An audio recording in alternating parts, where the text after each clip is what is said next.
এই যে দেখেন এই ধান ক্ষেতটা, এটা কিন্তু হলুদ হয়ে গেছে। এই যে দেখেন, এই যে দেখেন, এটা কিন্তু হলুদ হয়ে গেছে। আর এই যে সামনের জমিটা দেখেন, এটা কিন্তু কালো। আসসালামু আলাইকুম বন্ধুরা। আজকে আমরা জানবো যে ধান ক্ষেত হলুদ হলে, হলুদ হওয়ার কারণ এবং হলুদ হলে আপনার কি প্রয়োগ করে আপনারা আবার পুনরায় অবস্থা মানে সবুজ করে তুলতে পারবেন।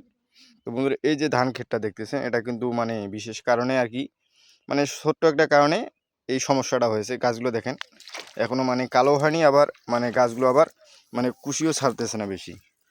এই যে দেখেন গাছের পাতা হলুদ হয়ে যাচ্ছে। এই যে দেখেন, এগুলো ধীরে ধীরে পাতাগুলো হলুদ হয়ে যাচ্ছে। এই যে দেখেন।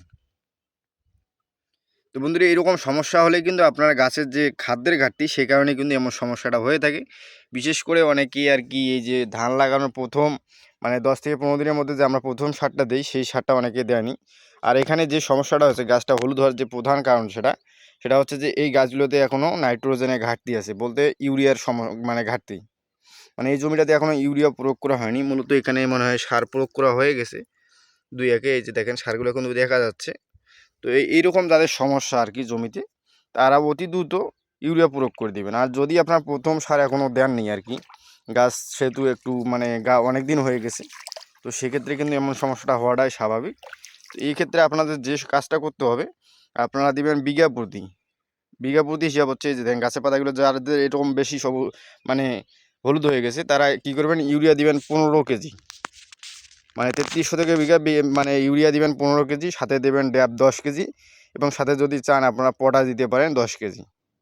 তো এই যে দেখেন, এই সারগুলো যদি আপনারা ঠিকমতো দিতে পারেন, তাহলে হবে কি, এই যে দেখেন মানে গাছের পাতাগুলো যে হলুদ হয়ে যাচ্ছে, এবং যে আপনার যে ধানের যে কুশি বৃদ্ধি পাচ্ছে না, এটাও কিন্তু বৃদ্ধি পাবে। কারণ আপনার এই সার দেওয়ার পর আপনার কিন্তু জমিটাতে হাত দিয়ে নিড়ানি দিতে হবে।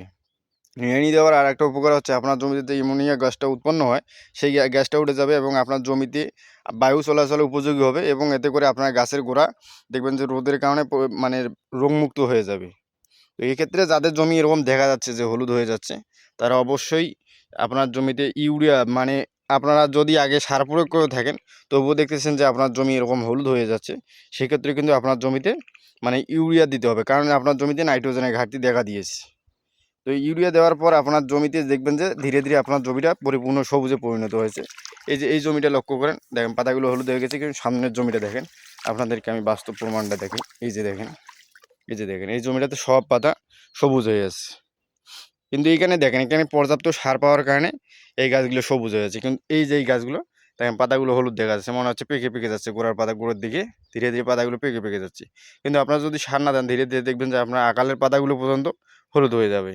তো এক্ষেত্রে আপনাকে গাছ আগে সতেজ করতে হবে, তারপর কিন্তু আপনার কুশিগুলো সতেজ হবে, এবং পরবর্তীতে আপনার ফলনটা ভালো হবে। অবশ্যই ফলন বৃদ্ধি করার জন্য আপনাকে ধানের গাছ আগে সুস্থ করতে হবে, তারপরে কিন্তু আপনার ফলনটা, আপনার সঠিক মানে ফলনটা পাবেন। তো বন্ধুরা, আজকে এ পর্যন্তই। সবাই ভালো থাকবেন। যদি ভিডিওটি ভালো লাগে, অবশ্যই আমাদের চ্যানেলটি সাবস্ক্রাইব করে দেবেন। আসসালামু আলাইকুম।